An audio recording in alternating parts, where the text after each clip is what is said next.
small business engagement, our industry engagement webinar series, hosted by the Small Business Program Office at the Idaho National Laboratory. I'd like to thank you all for taking the time to be with us today. We have a couple of speakers external to INL today. We've brought in an expert from the Small Business Administration and an expert from the banking industry. So with that, I will I'll read their introductions and then we'll get started. As we go along, if you have any questions, as always, post them in the questions section, and we will answer those at the end. So with that, we thought we'd take the opportunity to expand our webinar series a little bit and actually bring in experts from industry to provide information to our small business partners, especially in this time where there's financial uncertainty due to the pandemic and the current environment in business. We thought we'd talk about lending and what's being seen across the country, in Idaho specifically, and what some of the programs are available. So our first guest today is Greg Zurksa. Sorry, Greg, I butchered that again. And Greg is with the Small Business Administration, and he's been there since 2010. He serves as a business opportunity and lending relations specialist, supporting small and disadvantaged businesses who are engaged in federal contracting. He also works on educating small business borrowers and lenders on the SBA Loan Guaranty programs. Greg is originally from Wisconsin and came to Idaho with the U.S. Air Force and was stationed in Mountain Home flying the F-15E Strike Eagles as a weapons systems officer. Since the conclusion of his 8-year career with the Air Force, he and his wife have made Boise their home. And our second speaker is Caleb Demick. Caleb is in commercial lending with the Bank of Idaho. He leads their commercial loan and retail banking division. He's a native Idahoan who was born here in Idaho Falls, but he's lived in Utah and Alaska before moving back home. He finds Idaho a great place to raise his kids and enjoys the scenery. And we all enjoy that too, Caleb. Caleb graduated with a finance degree from Idaho State University. And he says he loves banking because of the opportunity to make lasting connections with his customers and help them navigate owning and growing a business. He loves to find creative ways to help his clients find what they need while effectively managing risks for the bank. Caleb's hobbies include golfing, snowboarding, and chasing his wife and 3 kids around to all of their activities. So I want to say a big welcome to both of you guys. Thank you for supporting our webinar series. And with that, Greg, I'm going to shoot it over to you. Good. Well, thank you, Stacy. Before I start in the materials, let me explain a little bit about my role at the SBA and how I might be of assistance to you. So I've been a lender relations specialist for over 10 years. What that basically means is I work with people like Caleb as well as borrowers to facilitate utilization of the SBA Loan Guaranty programs. Normally, without a pandemic, that would involve 7A and 504 lending, which we'll talk about briefly this morning. My other role as a business opportunity specialist is to facilitate small businesses engaged in federal contracting. So INL, being very large, has plenty of contracts that go there. We have numerous disadvantaged small business type set-aside programs and certifications that we facilitate. Won't be talking about those specifically today, but myself and my counterpart, Larry Demarelli, in our office, work with people like Stacy pretty much constantly on opportunities for small businesses to engage in federal contracting. In addition to that, my veteran pedigree allows me to speak to veterans, which are almost always the most fun people to talk to, because we'll work on their business issues, whether it be lending or contracting or something else, and then we'll spend probably, I don't know, twice as much time talking about old war stories and stuff like that. So if you're a veteran, I'd love to hear from you for sure. And if you're not, I will talk to you as well. It'll be good. Okay. All right. Let's see. Let me make this work. Okay. So SBA, normally we have a couple of different opportunities for small businesses with regards to capital. The number one question we get probably more than anything, is there any free money? Or more appropriately, are there any grants? Generally, there are no grants available for starting or expanding a business, not from us at least. There might be from other entities to include your city, state, or municipality. But on the federal level, there aren't any. There are quite a few grants, but they're usually very specific to a problem the federal government has identified, but we have not been able to solve ourselves. And then we work through 2 different programs to have someone work on our problem for us, with the understanding that we get to use the solution. And then there are some commercial opportunities available for whoever solves the problem to use it in normal industry. Those 2 programs would be the Small Business Innovation Research Program, as well as the Small Business Technology Transfer. The difference there is one of the programs would work with federal agencies in solving a problem. The other one would generally work with institutions of higher learning.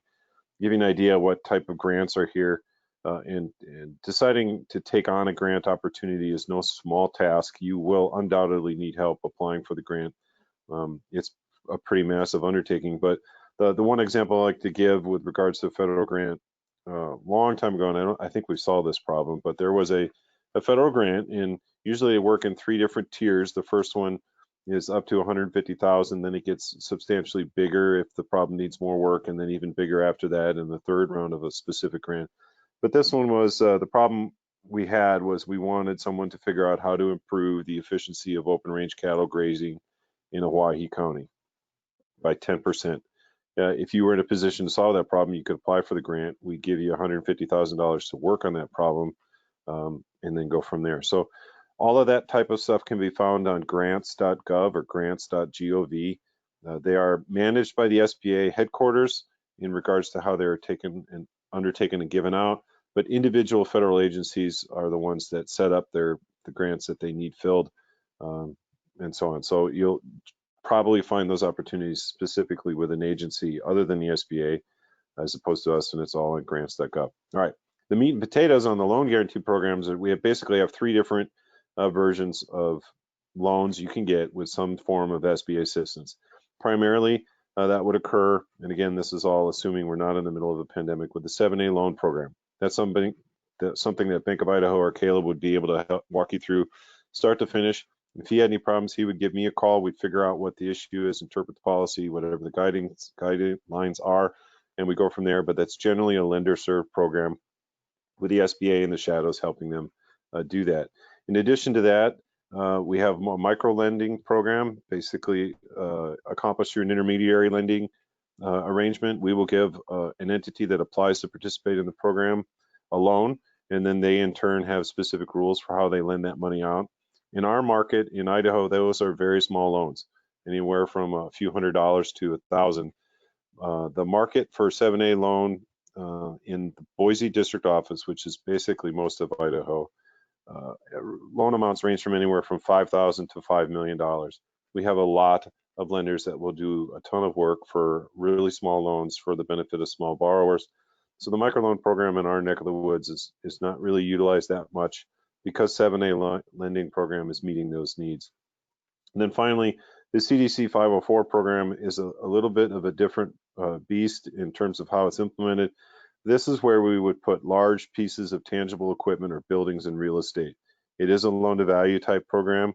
Lenders like Bank of Idaho and Caleb participate in that in a different way than they would 7A, but it can at times be more competitive and less expensive with regards to interest rate, depending on the markets. At present, it's very competitive, and we're seeing an absolute ton of CDC-504 loans being done.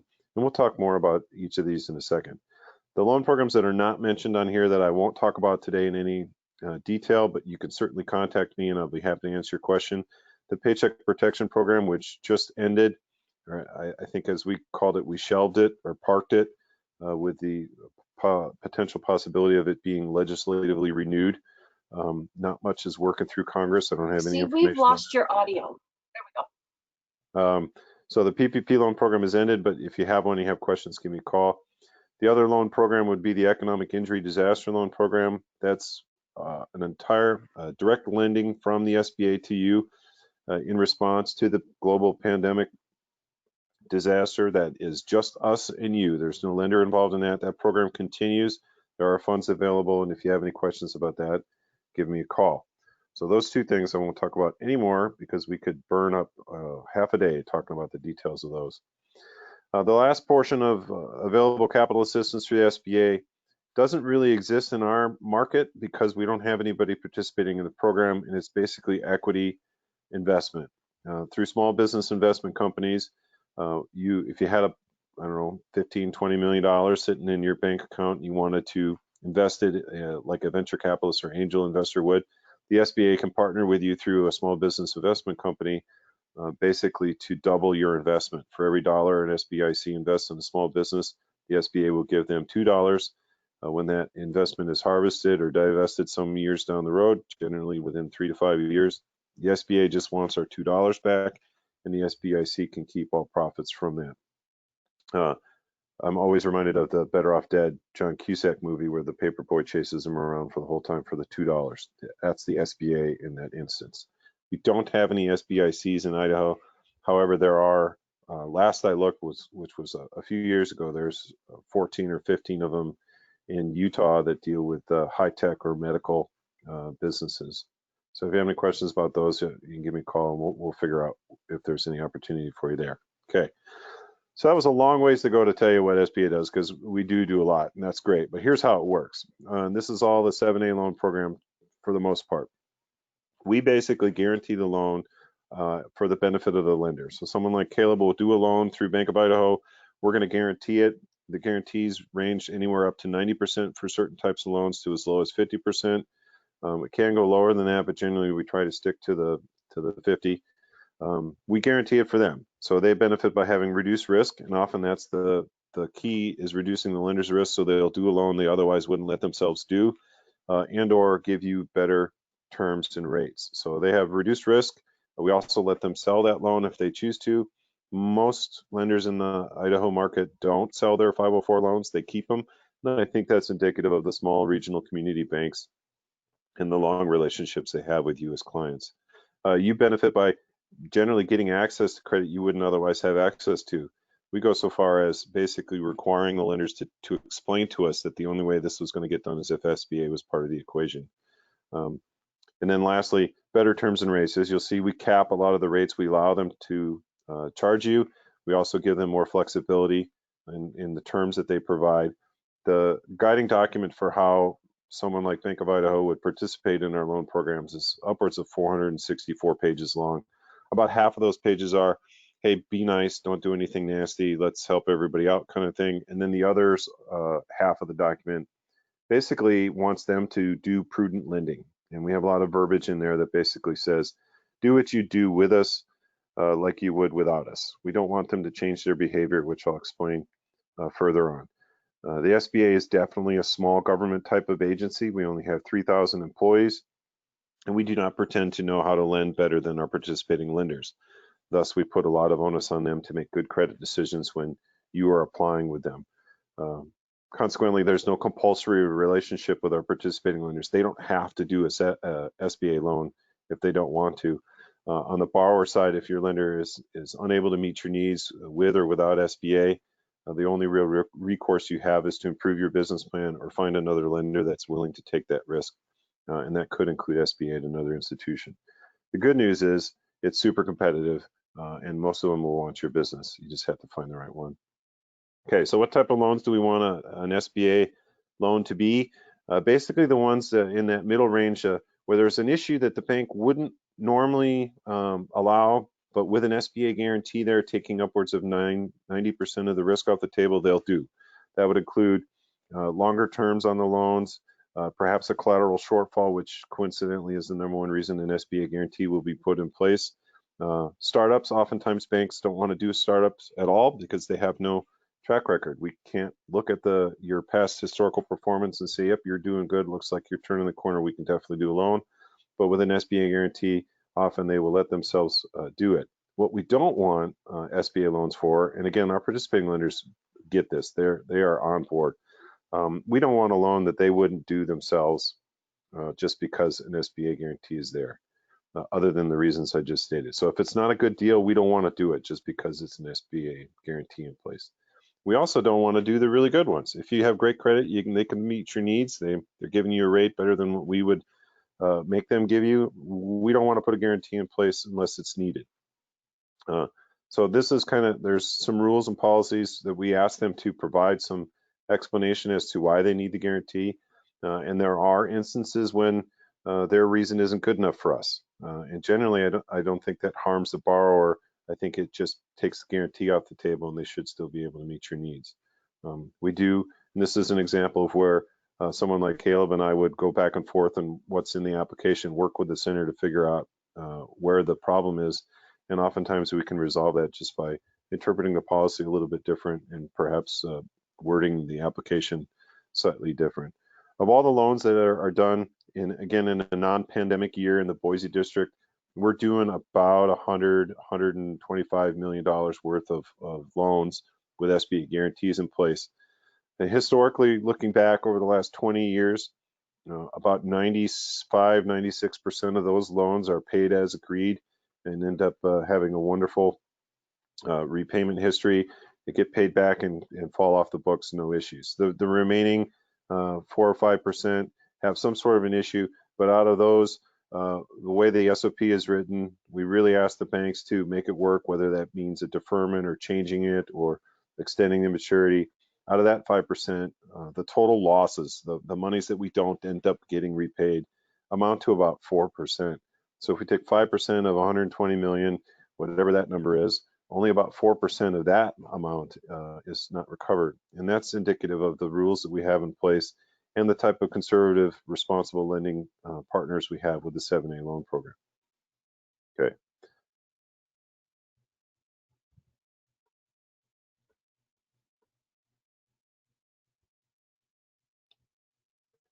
Can you guys see that slide? I'm having an issue here. There we go. Okay, so underneath the 7A loan program, we have a number of different sub-programs. Lenders will have different agreements with us depending on how often they've done SBA lending as to whether or not they can do some of these other programs.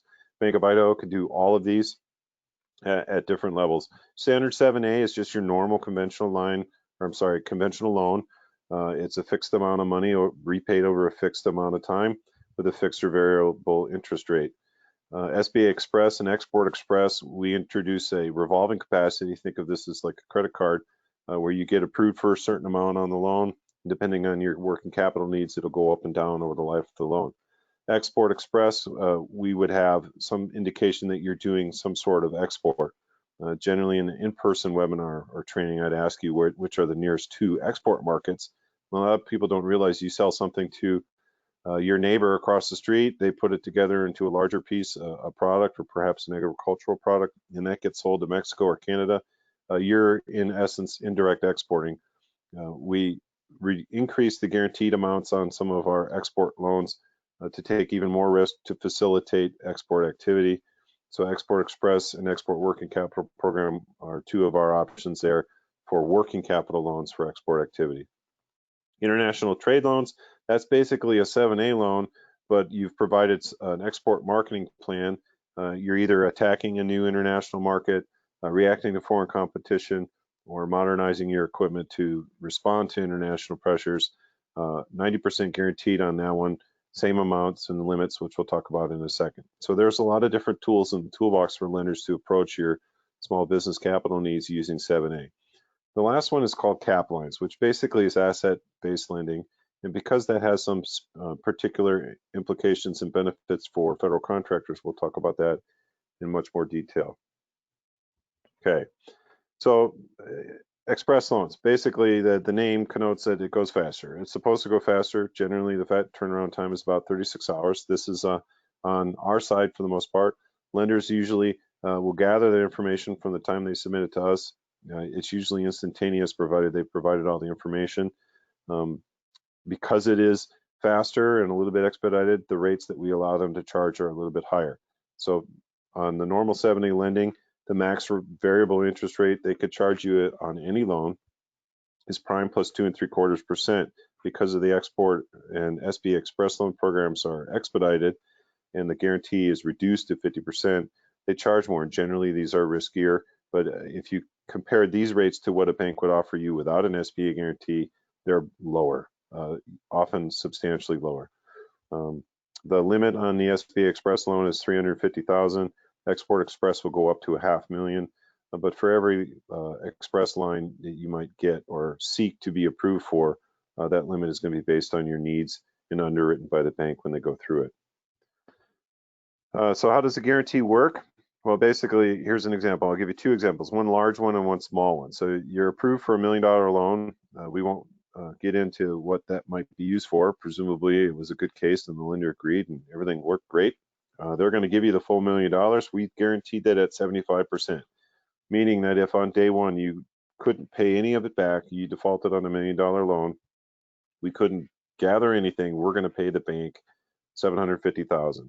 You're, however, as the borrower, and all borrowers are going to be running around with us chasing them down with the bank until you present a legal impediment to collection. But in this case, just to make the math a little bit easier so you have a full understanding, at some point down the road, things happen. Perhaps a pandemic affects your business. In this example on the slide, borrower defaults on $1 million loan. There's a $500,000 balance remaining.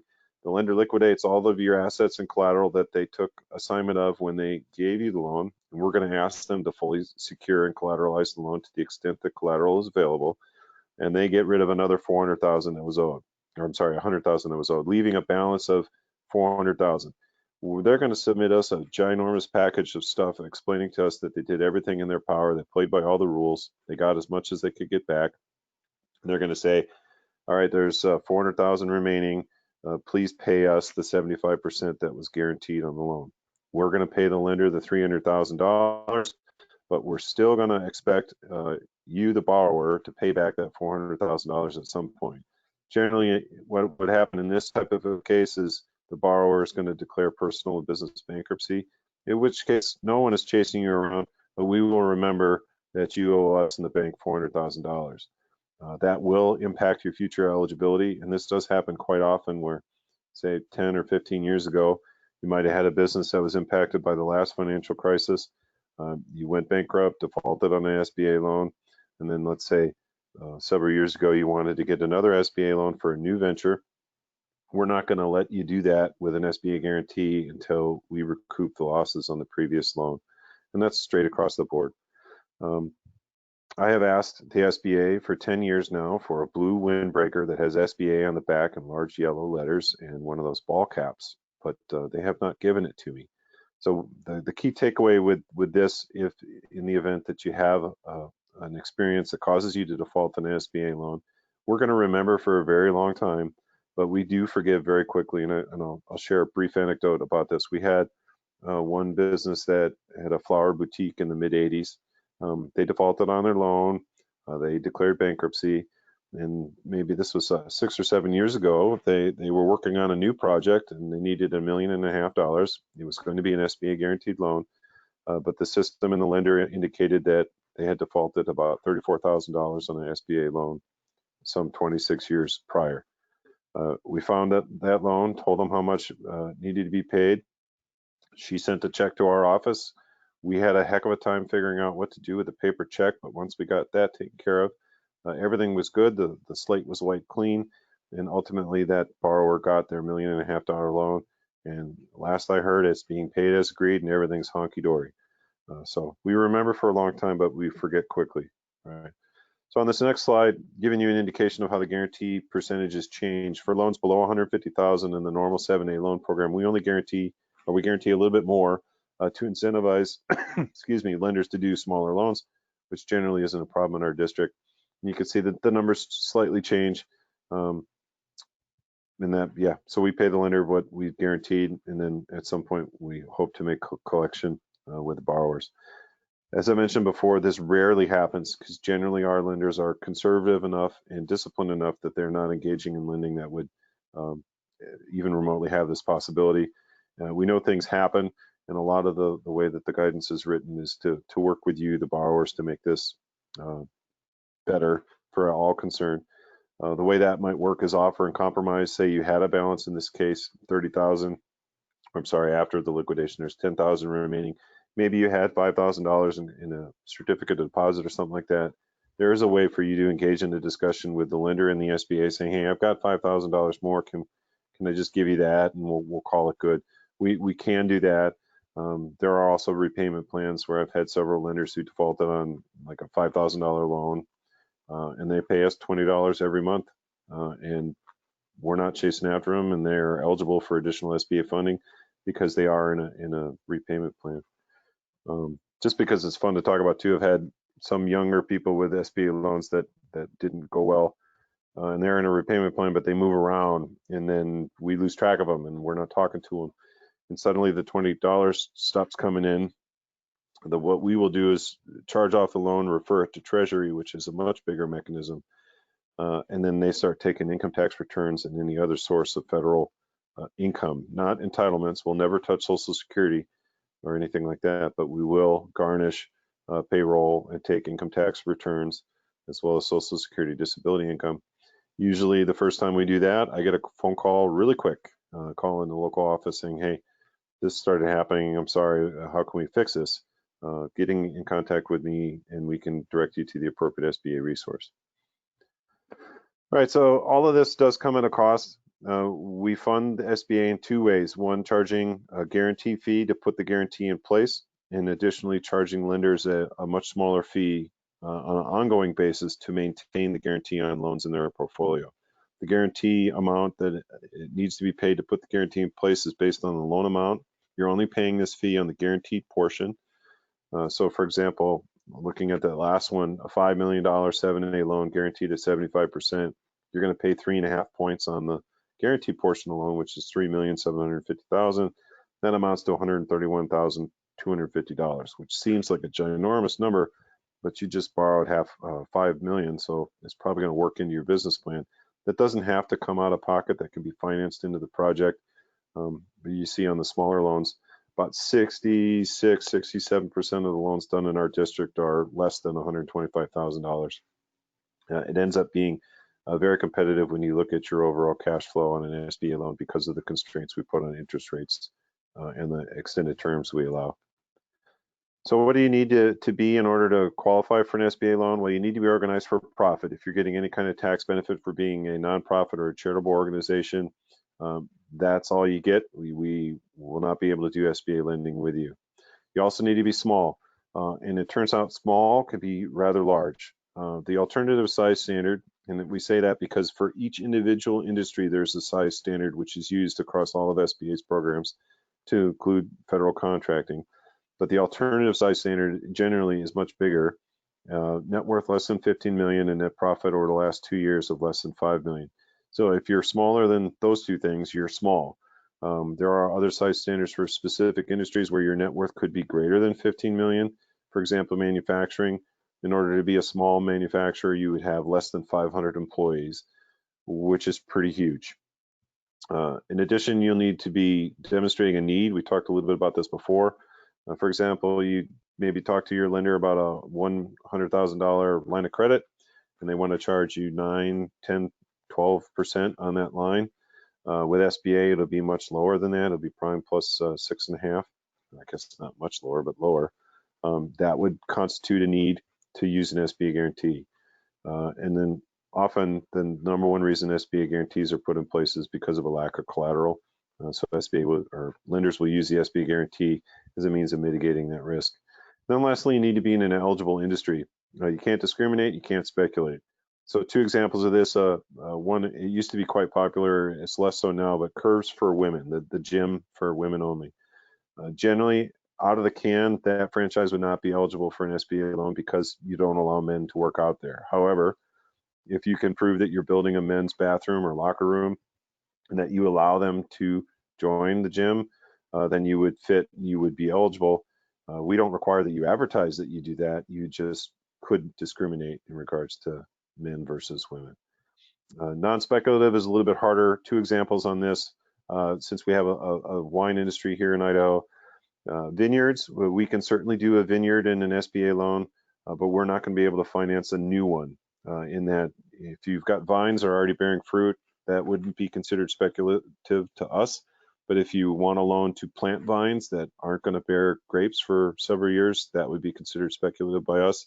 It would not be eligible for SBA. In addition to that, say maybe you've got a new doodad or gadget that you've discovered. You've done all the research and development, and it's ready to go to market. If you've got it in packaging, ready to be put on a shelf or sold on Walmart.com or something like that, we can finance that. If it's still in the R&D phase, we can't because we consider that speculative. And then lastly, just to also point out, this is an abbreviated list. There are a bunch of other things that we go through, but they're far less common. The last one, you need to be of good character. Basically, this means you don't have any felonies on your record. If you do, it doesn't mean that's the end of the discussion. It just means we have to do some additional paperwork. Some of the things that will automatically kick you out would be anything that puts you on a list. And the interesting thing about that is you could be on the terror watch list and still get an SBA loan because you won't know you're on the list. The list I would be referring to is any kind of sex offender type thing would cause a problem. Any misdemeanors or criminal activity involving minors also is likely going to be a problem, but that discussion should happen anyway to see if we can fit you in. So I've processed very, very large packets of past poor discretion and still gotten the loan done. And in some cases, we've done multiple loans to individuals who just had a bad past, but have clearly turned the corner. So it's not the end of the road. It just means often we need to do some extra work. All right, use the loans proceeds. What can you use it for? Pretty much everything, right? Startup costs, working capital, inventory, equipment, fixtures, acquiring a business, whether that's buying out a partner or buying a whole new entity. And there's a bunch of different rules with regards to that, but that's why we have a relationship with our bankers and why they will call us to help figure out what the rules are. Lastly, debt refinance. You can refinance previous debt. We can do credit card debt. We can do other business loans that weren't SBA guaranteed. There are a lot of rules with regards to debt refinance. The principal one that you should be concerned with is we need to improve your situation such that any debt that's refinanced, we need at least a 10% improvement in cash flow. We don't want to kick the can down the road. We want to improve your cash flow situation so that ultimately you can pay back all that debt as agreed. And that one comes up quite a bit. And then lastly, you can purchase land and buildings. One of the unique things about the SBA 7A loan program, a lender generally would want to do real estate on one loan and all the fixtures and equipment and working capital in another. We strongly encourage them to do it together such that you could buy a building, outfit it, have some working capital, all in the same credit facility with one payment over a longer period of time, as opposed to having two loans. If you've done calculus, that area under the curve on one loan that's maybe a little bit shorter than the normal real estate loan, but longer than your 7 to 10 year maturity on fixtures and equipment and working capital, it's better. It's much better. It makes it far easier, and that is very common and one of the main reasons I think a lot of lenders end up doing 7A lending. Okay, 504 loans are completely different than 7A. 7A is not necessarily a loan to value program. We've seen 7A loans with 60, 70, 50% loan to value get approved with no problem. CDC-504 loans is a loan to value program, and they are very strict with regards to appraisal requirements to make sure that we're within at least 10% of that ending value. So the neat thing about 504 loans, the limit on 7A is 5 million. 504 loans, on just the government portion, the limit is 500,000, but it's a three-part loan. So the commercial lender, someone like Caleb at Bank Idaho, they would be the third-party lender, excuse me, third-party lender in this case. They would finance half the project. The other half would come from a 504 CDC debenture, which is basically a government security. Somebody prints it out on a piece of paper in DC, puts a raised stamp on it with gold foil. We sell that to investors, AKA rich people. We take the money from that sale and fund your project. The last part of the loan, or the third part, would be an equity injection. Minimum equity injection on a 504 loan is 10%, and that can go up to as high as 20% if we're talking about special use property or a new startup where you haven't done something before. It comes in 3 different varieties, and the last newest one is not on here, a 25-year fixed rate for real estate. And the reason they only come in 3 different terms is because we're selling them, right? So the nice thing about 504 loans, you'll know exactly what that rate is because it's fixed. You'll know exactly how long you have to repay it, and it can be competitive depending on the market. So following 2008 financial issues, 504 was a little bit more competitive than General 7A because of the risk exposure for the lending community. Then that swapped about early teens into 15, 16, and now it's gone back to where 504 lending is far more competitive than General 7A. A good lender like Caleb, I know he does this, he'll talk to you about your issue and he'll present both 504 and 7A if it's applicable. If 504 doesn't fit your particular lending needs, he's likely not going to talk about it because it wouldn't fit into the program. So you'll get a one-stop shop from a lender like Bank of Idaho to talk about both 7A and 504. And then across all of our loan programs, we have an occupancy requirement. We understand you might build a bigger building than you need, but we do have some requirements. You need to occupy at least 51% of an existing building that you're buying or 60% of new construction. And again, we ask that your intent be to occupy up to 80 several years later. However, there's no enforcement mechanism. We're not coming back to look at you and say, oh, hey, you're only in 55% now, what happened?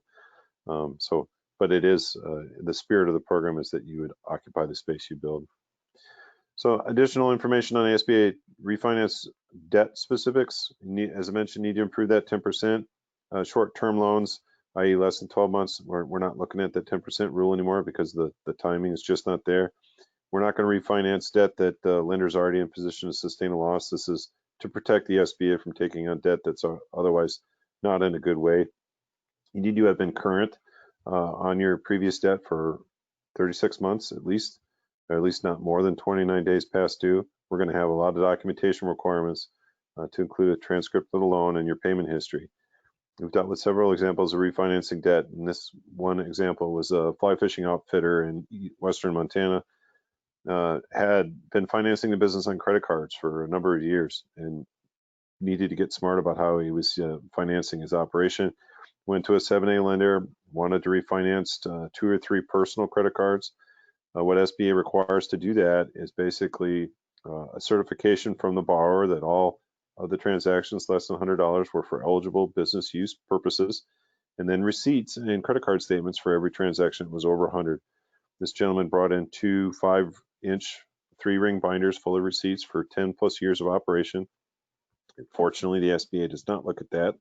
Our lenders do, but the lender went through it all to the satisfaction of the SBA, and we were able to refinance for him and take him out of multiple credit cards that were in the neighborhood of 18, 19%, down to a line of credit with an SBA guarantee in the neighborhood of 8 to 9%, which is significant considering how much he was paying for that money. Existing SBA debt, we don't want to get into the habit of refinancing an SBA loan just for the sake of refinancing an SBA loan, because we are charging you that guarantee fee every time you get an SBA loan. So refinancing an SBA guaranteed loan, there are some specific rules which are generally difficult to deal with. And then it's even more difficult to refinance same institution debt. So if you have an SBA loan with your bank and you want to do a new SBA loan, really the only way that's going to work to refinance that first loan is if there's new money coming into the project through an expansion, something like that. All right. So one of my most fun slides to ever talk about, deal breakers, stuff that'll make us not do business with you. If you're a nonprofit, can't do it. Business primarily engaged in lending or investment, can't do it. We don't do landlord development type stuff, apartments, investment or rental property, speculative oftentimes, as well as also you're not occupying most of the places, so we can't do it. If you previously caused the government to realize a loss, we can't do it. That not only includes SBA lending, but also FHA, VA, USDA type loans. If you defaulted on any government debt, it pretty much puts up a roadblock until we can figure that out. We can't do pyramid or multi-level marketing. As I mentioned earlier, we can't do speculation or research and development. I already talked about restricting patronage. We can't do gambling activities. And then lastly, if you, any of the borrowers or any principal management personnel are on parole or probation, we're going to have a problem.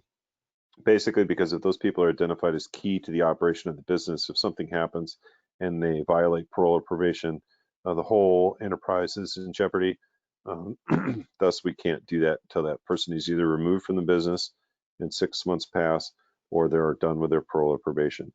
The other one that's not on here is illegal activities. We cannot finance illegal activities. And when we talk about illegal activities, that would include things that are illegal at the federal government level. So part of our district office is in Eastern Oregon, and for a while there, until people figure this out, we get plenty of calls about marijuana dispensaries and stuff like that. We can't do it until it's legal federally. It's considered illegal and would cause a problem. Plus, I think you're going to be hard pressed to find a lender that wants to do illegal activities. least the ones I know. Okay, now rather quickly we're going to go through this CAPLine program because I presume several of you on the call are federal contractors or might become them. The CAPLines is an asset-based loan program, so we don't necessarily need collateral outside of what you are doing as part of a contract or a working capital type situation. It has the same limit up to $5 million. There are 4 different programs underneath the CAPLine banner. The only 2 we're really going to talk about today are working capital and contract.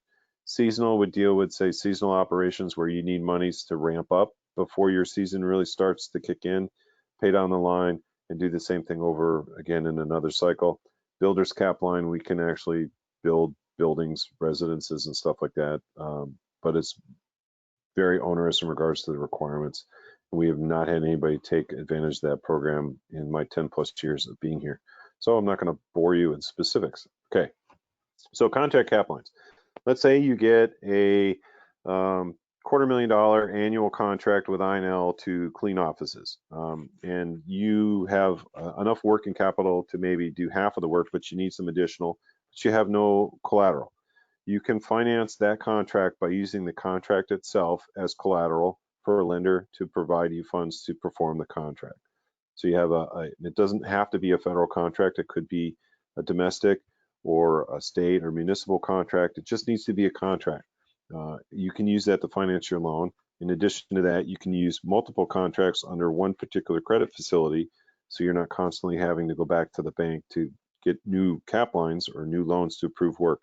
So we can help you acquire the working capital through a contract assignment that you need to do the loan. Up to $5 million, proceeds can be dispersed before work begins. It can be used for one contract, and then generally will revolve through that performance of the contract, such that you might get a new contract. We can increase that contract CAPLine to account for the new contract. The only thing we're concerned with here is that the payments from one contract performance go down to pay that portion of the line, and so forth. Loan maturity can be up to 10 years, generally the length of the contract. I haven't seen too many contracts that are longer than 10 years, but they can work quite well. We are very flexible in how we expect the lender to do funds control. So whether it could be sweep account, lockbox, third-party checks, those kind of things. Generally, the lender has a decent plan. We'll sign off on it. We're not going to get in the way as to what they think is prudent. Working CAPLine is similar, except there's no contract. Perhaps you have a ton of accounts receivable inventory or just raw materials. We could take assignment of those type of things and extend you up to 80% on that accounts receivable for that line. This can work well if you do have a lot of inventory or accounts receivable, the type of things we're looking at that we would kick out various types of accounts receivable that might not be eligible, those that have aged, other things like rebilling accounts receivable, those type of things. And we're not asking the lender to look at each individual accounts receivable. We're asking them to do so through a borrower-based certificate, which reduces their oversight and generally makes it easier for them to approve a line like this. There is an allowance with the working capital line where lenders will charge you a little bit extra for it, but the advance rate you're going to get on the working capital CAPLine compared to traditional factoring is far better and is far cheaper than what's available in the general industry or conventional lending market.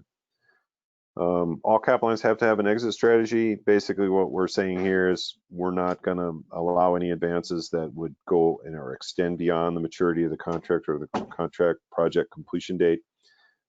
This is primarily to get away from the fact of having monies lent out to you to perform a contract and the contract's already done.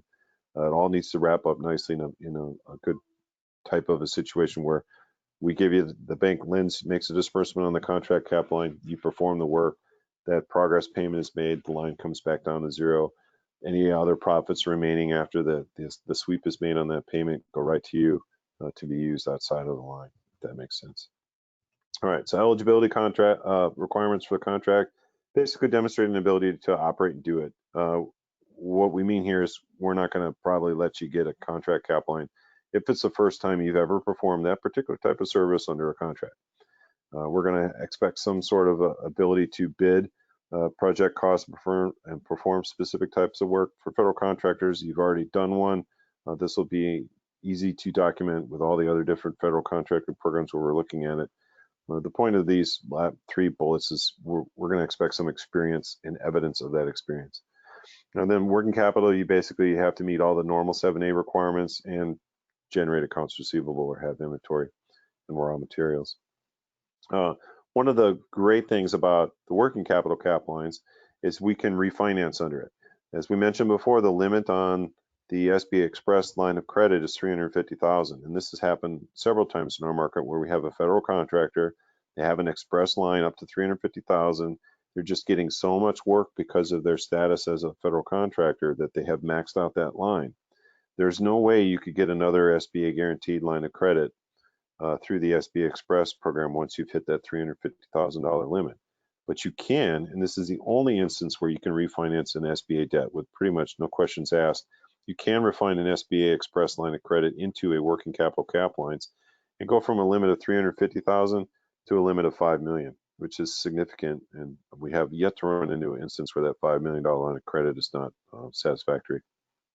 Okay. Yeah, and so that's what that example is. Kind of got ahead of myself there. All right, eligible use of proceeds. Because we're financing this contract CAPLine with one contract or multiple contracts, the only thing you can do is use the money to perform the contract. If you end up buying a piece of equipment using the contract CAPLine, we're going to ask the lenders to quickly get that off the line and refinance it into a suitable credit facility. We're not going to be financing the profit of performing a contract. It's only the cost. And usually that's pretty cut and dry in a federal contract as to what your profit or margin is. And there are ways where we go through that life cycle of the contract where the line, the amount of funds available on the line go up and down. For example, change orders, those type of things. So it's pretty flexible. And the few examples of this we've had over the last couple of years have worked fantastic.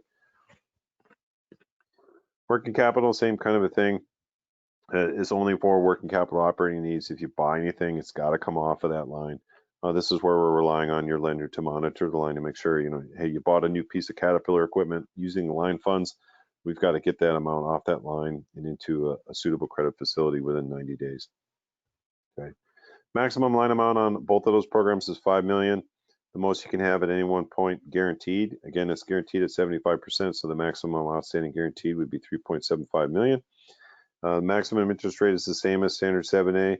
Maximum maturity is 10 years, and the guarantee fee remains the same.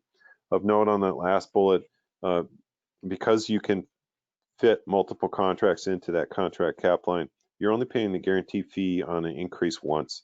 So if you get a $500,000 contract initially, then you get another $250,000 contract on top of that, you're only going to pay the guarantee fee on the amount that is needed to increase it to accommodate that second loan.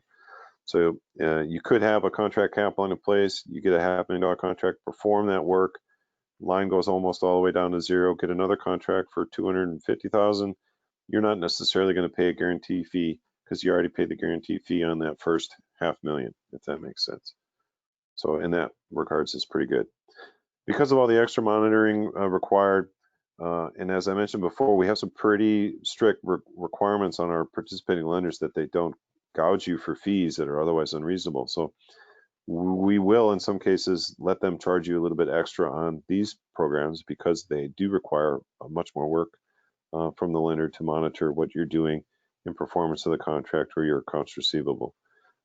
But we also say they can't charge you any more than they would charge you if we weren't involved. And that's what that last bullet means. Okay, lots of stuff. Generally, when I would do this in person, this would be a 2, 3, 4 hour type thing. There are a lot more details to all of these type of programs. However, that's why I'm sitting in my child's nursery room in my recliner, waiting for the phone to ring to answer your questions. So by all means, give us a call. The lender will have a lot of the information already. So I'd encourage you to have that good, long, intimate relationship with your banker. But you can also call us and we'll work with them and you to help answer and address your concerns and find a way to fit you into the program in a productive way so that everyone wins. With that, I'll look through a couple of these questions.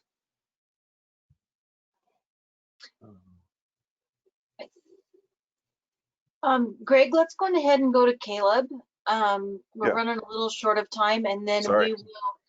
Well, you gave us a lot of information to consider, so but let's divert to Caleb.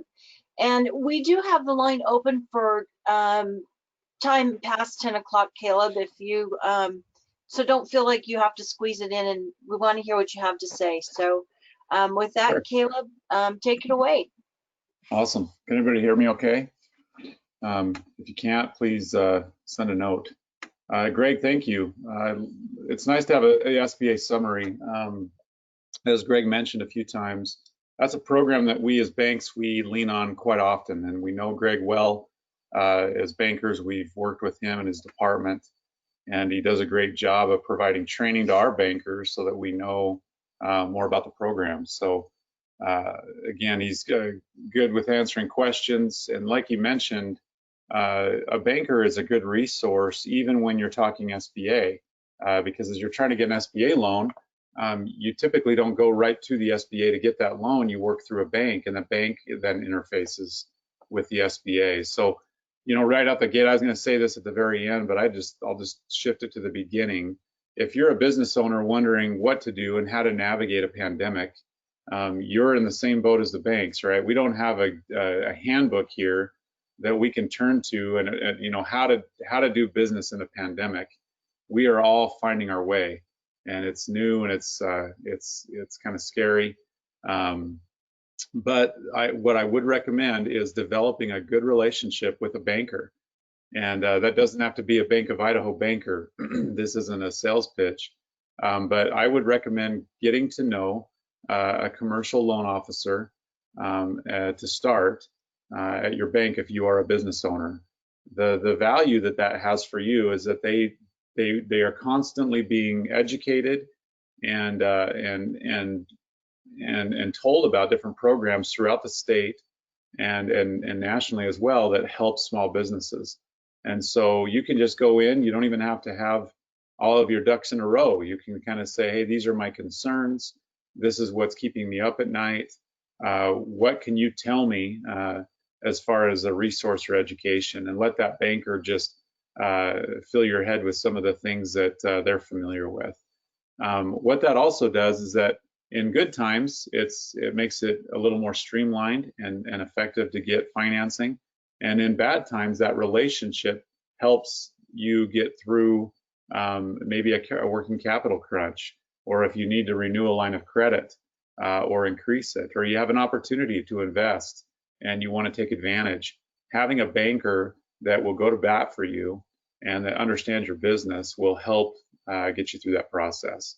So definitely a recommendation that I have for all of you. So I'm going to just real quick give you some economic data and a little bit of hopefully just practical kind of advice on what's going on and maybe how to navigate that. Obviously, I'm not a business owner. I respect those that take the plunge and that put it all on the line. And that's why I'm a banker. I am passionate about helping those business owners find success because they're the ones taking all the risk. And so anything I can do to be a resource for those folks and those families, happy to do it. So first of all, to talk from like a macro level, right, like nationwide, just doing a little bit of research on what's going on lately. And what's interesting is the market itself, the Dow and the S&P are coming off almost a week. I think it was 8 straight days of gains. They had some sell-offs yesterday, and they're back up again today. And the S&P is just within striking distance of its all-time high that it experienced in February before the COVID pandemic. Interesting. Now, a lot of that enthusiasm, I think, is sparked by some of the governmental measures to provide aid and stimulus. But they're also encouraged by better than expected jobs reports, and consumer confidence is higher than they expected. And so what they're doing is, I read an article the other day about Goldman Sachs analysts that are, forecasting into 2021 and what that's going to look like. They're actually upgrading their forecasts, and really what they're hinging this on is mainly one variable, and that variable is the timing of the vaccine. And so I think we're seeing that the vaccine And I mean, just practically, you look at that, it makes a lot of sense. If you have a vaccine out there that's available for the people to take, it kind of provides a level of security and confidence that maybe is lacking right now. They are expecting a vaccine to be out as early as late this year to first quarter of 2021. Just read a report here 10 minutes ago that Russia has actually registered a COVID-19 vaccine, kind of to the dismay of regulators. They're concerned about the way that they went about doing that. That's Russia, I guess, but it's out there, and so I think we're moving forward, and we're close with a vaccine, which I think can help economically quite a bit. They are expecting national unemployment in early 2021, or I'm sorry, by the end of 2021, to be down as low as 6.5%. Currently, we're about 10.2%. And so again, there's just a lot of optimism for the coming year, and that we're going to be able to bounce back from this, hopefully sooner than we expect. As far as, looking at local data from a jobs perspective, we went from a low of 2.5% statewide pre-COVID to a high of 11.8% in April, right in the midst of it. We're actually already down to 5.6% as of June. And so we're already making great progress here in the state of Idaho. I feel like, and I'm sure you'd agree, as you look out across our state, it feels like we're a bit insulated from this. I'm still trying to figure out if that's insulation or if it's delay. During the last recession, we really felt that maybe we were going to dodge it. And 6 to 12 months after everything kind of hit the fan, Idaho really began to feel it. And so there is kind of a delay from the general market that we feel.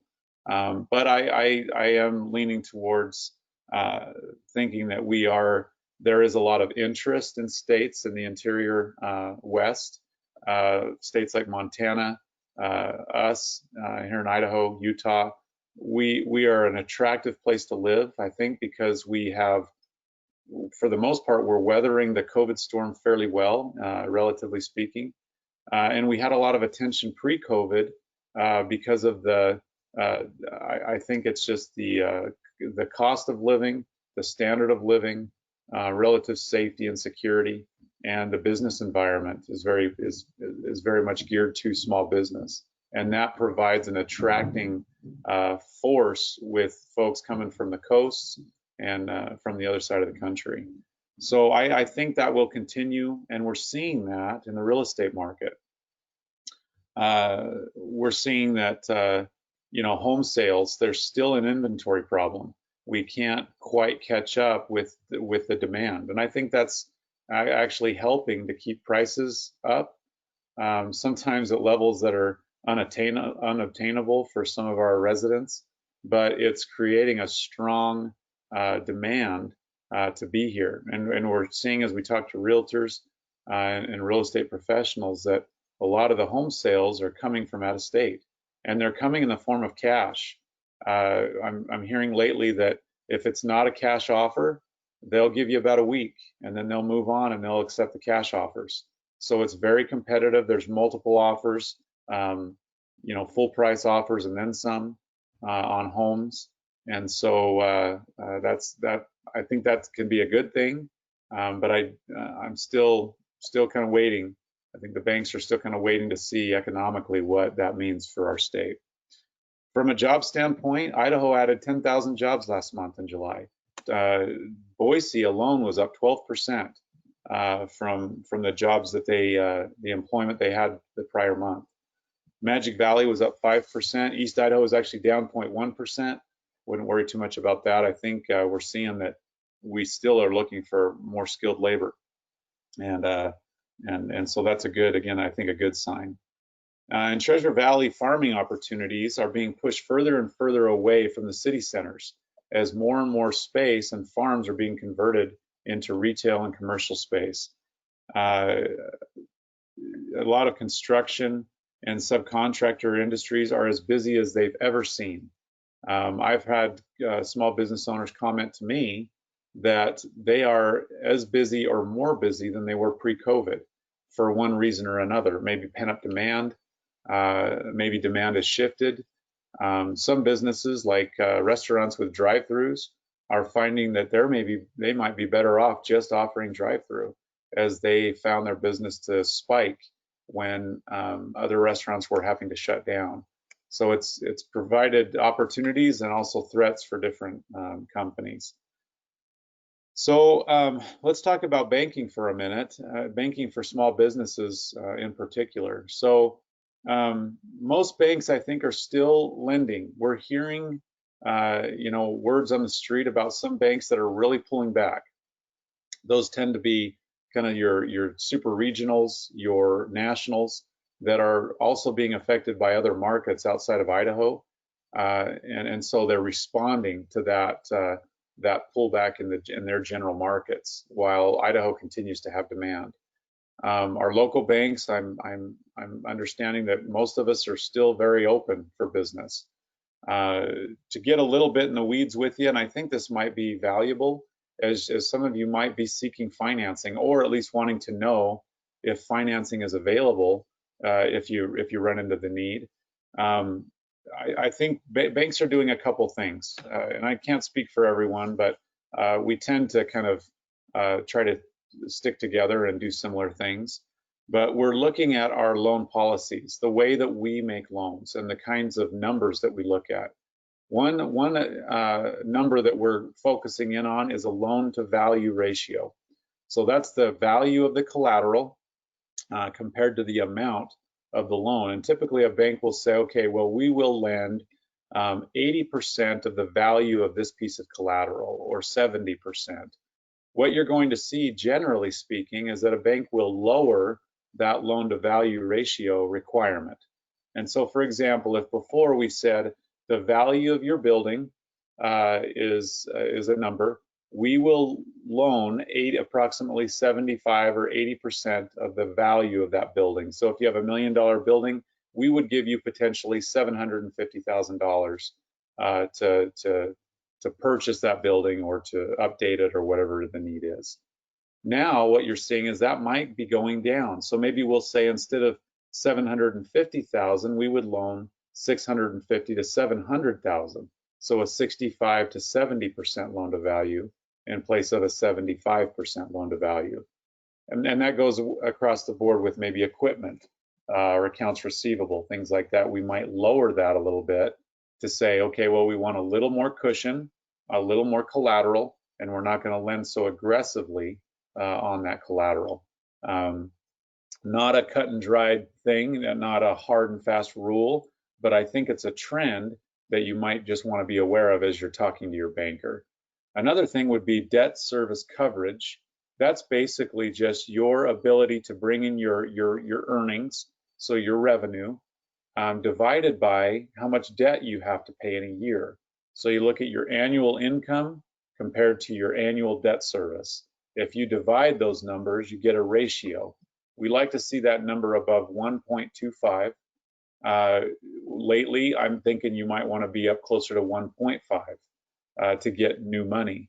So again, just some rough inside information to share with all of you as you're considering projects or needs, or going in and needing some relief or some debt restructure.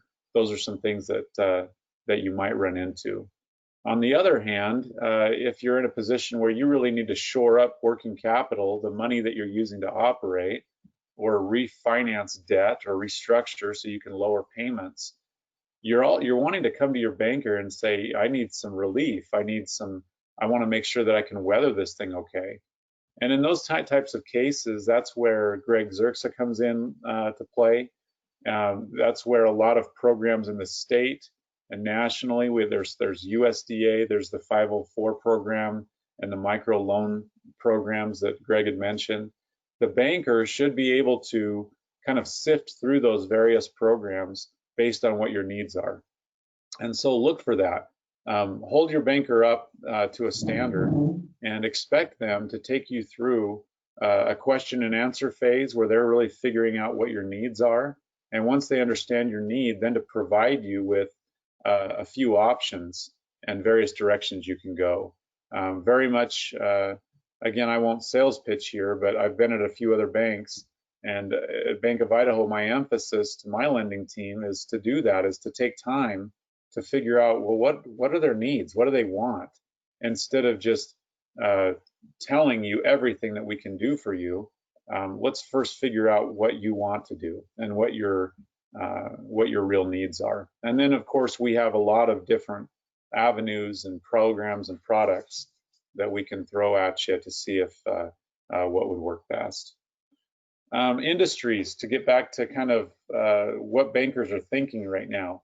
We're also pinpointing industries that we know are kind of being hit a little harder than others. Some of those include hospitality, restaurants, real estate businesses that are leasing maybe property to retail establishments that are maybe suffering through this, and maybe they're going to start getting behind on rent, and then the landlord can't pay their loan to the bank.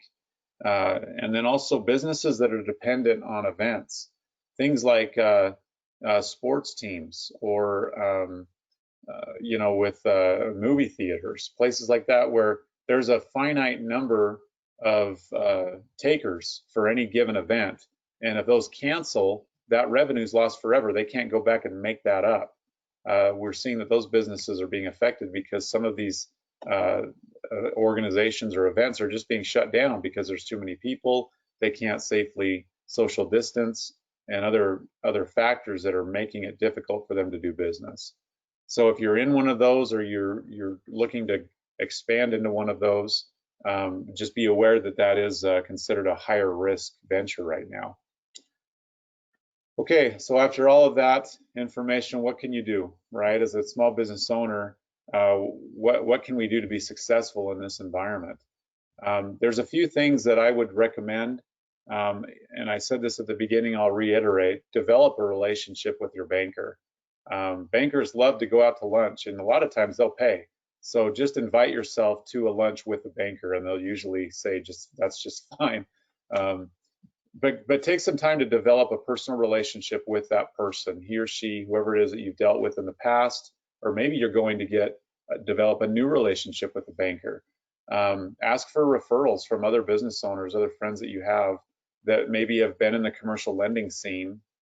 Even if you don't need a loan, it's nice to get to know a commercial lender, because they are familiar with all the programs that Greg has talked about. The other thing would be to do your own research on these programs and on what's available. Get on the SBA website, Google, programs to help small businesses, and just see what pops up. There are various things in the state and outside of the state that are geared towards small business, and there's resources, many of them are free, that you can get in front of someone and that can help you either with starting up a business or expanding your business or staying alive during a tough time. Pay attention to the news. I was surprised to see a few of our small business owners that we actually reached out to them and said, hey, we noticed that you haven't gotten a PPP loan yet. Is there a reason for that? And we had a couple say, well, what's that? And this was months into the program, after the first two phases had already come and gone. So pay attention to what's going on. Obviously, some of you may be like me, and I don't like to follow the news every day because it just depresses me. But it's useful, especially in terms of stimulus and packages that are coming through for relief, specifically geared to small business. So hone in on those and make sure that you're familiar, at least from a rough level, with what those are, so that you can go in and ask a banker, hey, I heard about this, tell me more about it. Another thing is in your own businesses, many of you are probably contracting or looking to contract with the government. I think that's a great thing. What bankers like about that is if you have or are dependent on contracts for your business, the bank will look to see the strength of the business behind that contract. And if it's with the government, that's the strongest contract there is. And so we look on that in a positive light. That will help you. So if you can get a solid contract in place and then go to find financing, most likely you'll have already been in contact with a banker throughout the process. I'd recommend it. Let them know what you're trying to do and leverage that to get what you need. That's really all I have from an update standpoint. I would love to field any questions that you have, and so I'll turn the time over to Stacy and let you folks take it from there. Thank you.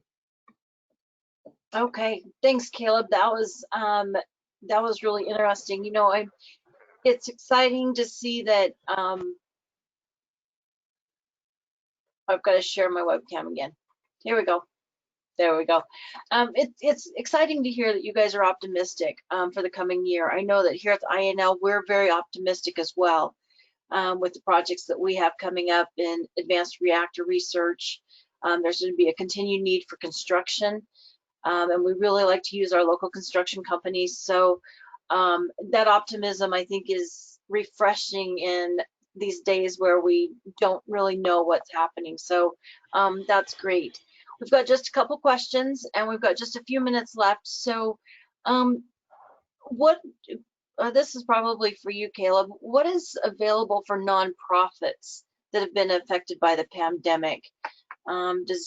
Is there something available through there? I know Greg said that they don't deal with the nonprofits. So yeah, well, there are certain classes of nonprofits that could fit into the economic injury disaster loan program. okay. And that's different than normal 7A. The nonprofit restriction, that's pretty much 7A 504 type stuff. But on the disaster side, there are things that are available. And coincidentally, you can find a lot of that information on disaster.gov or on sba.gov/disaster. And Google really can be your friend for the most part if you're looking for those type of things. But you know me now, and you know Caleb, so either one of us will have probably a little shorter line to where that information ultimately resides. Yeah, thanks. Just another thought I had, Greg, was the Main Street Lending Program. That has recently been opened up to allow nonprofits to apply as well. That's being offered through the Federal Reserve Bank of Boston. And they have their website that you can, again, Google, I think, is the best way. Just Google Main Street Lending Program, and that will bring up their link to their website, where you can get some more information on how a nonprofit can benefit from that program. It's a little onerous as far as the documentation required, but there's a lot of money available, and the reception's been a little slow, but they really want to get that money out to the general economy, and so that is another avenue. And to be clear, the Main Street Lending Program, that's the Federal Reserve System. It's not SBA. I don't have any information on it, and our office basically is going to send you to their website. That's it. So Okay. Again, that's another one where you get with your banker, you apply through the bank, and then the bank actually does business with the Federal Reserve on the back end. And so you can learn about it on the website, but ultimately you want to start with your banker if you want to kind of go through the application process. Okay, great. So Greg, what does the SBA look for in a business that they're considering providing a loan to? Well, for the most part, we don't. It's those things that would kick you out. The nonprofit, character issues, previous defaults. Those are the things that SBA is always looking for, and having our lenders do it. Ultimately, through the 7A loan program, you're being underwritten by the bank. The bank is the one that's going to do all that work to see that you fit and meet all the eligibility requirements. So I'm sure Caleb is much better resource in regards to what they work for, but he mentioned several things like the loan to value. But what we would counsel most people that would come to us, generally in our office, we work with startups or people that had that idea, the Doc Brown falling on your toilet flux capacitor type things. Like, how do I market this? Where do I go? So we'll provide some assistance with that, and our resource partners will do the same thing. But the better you can communicate the value proposition you have and how your business is going to function, it makes it easier for a lender to get through that initial question and answer phase and look at the math behind it and really identify all the risk. So the better you can provide answers to how your business is functioning, and where your value is and what you're going to get in return for the value you're providing will make Caleb's job easier, right? I think. Yeah, Greg, thanks. I think, and I think Greg actually covered this in some of the slides in his presentation, but you know, things like management experience. If whatever business you're going into, you have some experience in your own career that complements what you're going to be doing, even if it's not directly related, if it's just, you know, if at least would help you be more successful, a bank will look at that. We look at your credit scores. It gives us a glimpse into your character, into integrity, and are you going to pay the loan back even if you run into some trouble. We also like to see what we call skin in the game. So the SBA helps by limiting how much down payment you need, but we still want to see our borrowers come forward with some type of their own equity going into a project. But we look at it kind of like a partnership. The bank is taking on some risk. We want that borrower to feel like they're taking some risk as well, and not just putting it all on the bank or on the SBA. And then, of course, things like the collateral, and then, you know, market conditions, like opening a restaurant right now is tough. So you look at what the economic conditions are and then what kind of collateral you have. SBA is great because we can get loans done without collateral. So it doesn't always have to be that way. But if you have something, equity in your home or something that you're going to pledge, that's going to help you get further down the road in that toward that loan request. Great information. Well, that's all the questions that we had come in. I want to thank you both for taking the time to visit with us today and share the information. We will be posting Greg's presentation to the website as soon as the website gets back up and running.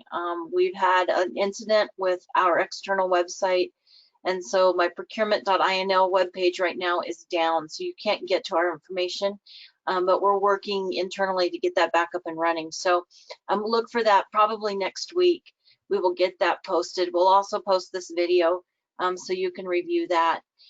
While you're thinking about it, on September 9th, we'll have our next in our series, and that will be with the Small Business Development Center. Ann Swanson will be visiting with us, and also Diane Bevan from the Idaho Women's Business Center.